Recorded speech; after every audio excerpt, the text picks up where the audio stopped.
a video review of the Hyatt Regency Maui Hotel on the island of Maui near Lahaina. I'm Chris, this is my traveling companion, Topher the Panda, and today we're going to tell you everything you need to know to stay at this hotel, including the neighborhood around the hotel, the property outside, and a review of one of the rooms. Topher and I, we are wearing our Hawaiian leis because checking into the Hyatt Regency is one of the things you get as soon as you check in. You get a lei, and it smells delicious. This is the view from the balcony. This is another one of the towers of the Hyatt Regency, one of their swimming pools back here. Down here, there's a neat pond and a garden. Again, something that looks like it might be inspired by Japan. That looks like a Japanese garden. And then of course out here, what everybody stays here for is the beach. Here it's not particularly wide, though it's sandy. If you turn left and go over this way, you can't quite see it, but it gets sandier as you turn over to the left. The north side of the resort looks over the strip of hotels that front the beach, and the big golf course is in the area. Nice and green. The Hyatt Regency is composed of 3 different towers. They give you this little map when they check in. And what's also interesting is they have these little photo icons that tell you where the best places on the property to take photos are. And if you like shave ice, there's also Ululani's Hawaiian Shave Ice, the best shave ice in Maui, right on the property. The lobby itself, and by that I mean the check-in area, is actually quite small. It's these 4 or 5 little desks over here. The bell desk is on the right. That's where you check in. And then if we look the other way from the entrance, this is the activities concierge desk. There's just as many of them as there are check-in people, because this is a place where people like to do activities, snorkeling, helicopter rides, and then it opens up into the atrium underneath the main tower. Just on the side of the lobby of the Hyatt Regency, they've got a bird display. This bird, who's now up there, he was down here when we started. His name is Madison. He's an umbrella cockatoo.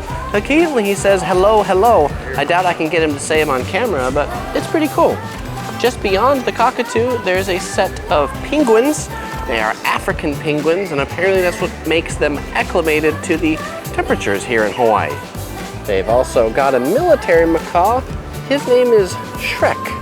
No doubt because he's green, kind of like Shrek. The main tower of the hotel has an open atrium design. Down there, that's the floor of the lobby.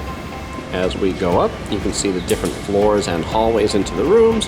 Pan all the way to the top, and you can see the mountains of West Maui. And there's almost always clouds over the top. This mountain is where Maui gets most of its water from. 400 inches of rain a year rains on the top of that mountain. The hotel provides valet parking for $26 or self-parking for $20. Just through the lobby atrium enters the hotel's gift shop area. There's one here that's called Accents. It's kind of like an ABC store with all your daily necessities. But the more interesting one is actually this shop over here, because this is Macy's.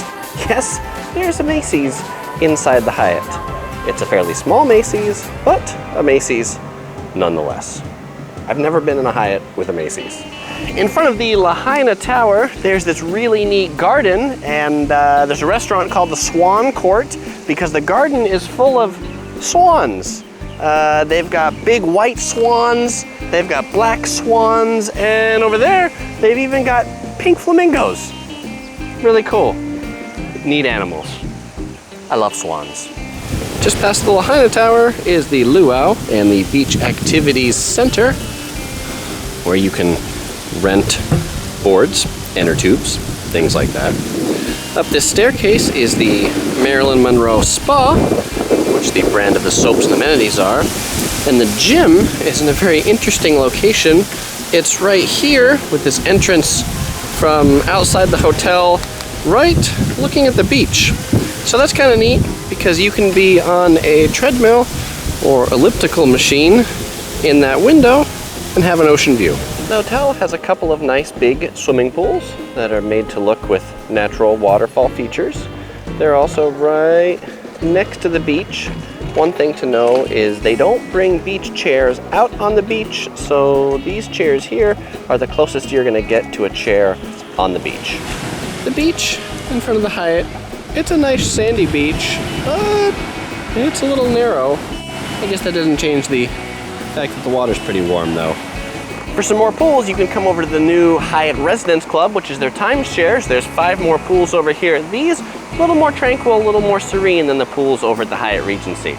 And in the morning, 9 a.m., they're cleaning them. Clean pools. That's nice. Inside the waterfall of the swimming pool, they have almost a swim-up bar. You swim close to it, but the seats, they are on dry land. But above the kiddie pool, they've got this really neat rope bridge. I've never been on a rope bridge above a swimming pool, so this is pretty cool. Definitely check it out if you're at the Hyatt Regency. It bounces a bit too if there's a few people on it. For some of the nicer seating options, head over to the Hyatt Residence Club. They've also got hammocks right in front of the water where you can lie down, take a load off. I don't know, are these things supposed to be comfortable? I never find them comfortable. Now that we've seen everything around the property, let me show you the inside of one of the rooms, and then I'll conclude with my overall review and assessment. This is room 969 on the 9th floor of the Lahaina Tower. It's a deluxe ocean view room. Come on in and let me show you around. As you come on into the room, you'll notice that the room has 2 beds. One of the interesting things about these 2 beds is this bed right here is a queen size bed, and this bed here is a little smaller. It's a full-size bed. I've never been in an American 2-bed hotel that has 2 different sizes of beds, but I guess they do that just to make everything fit inside the room.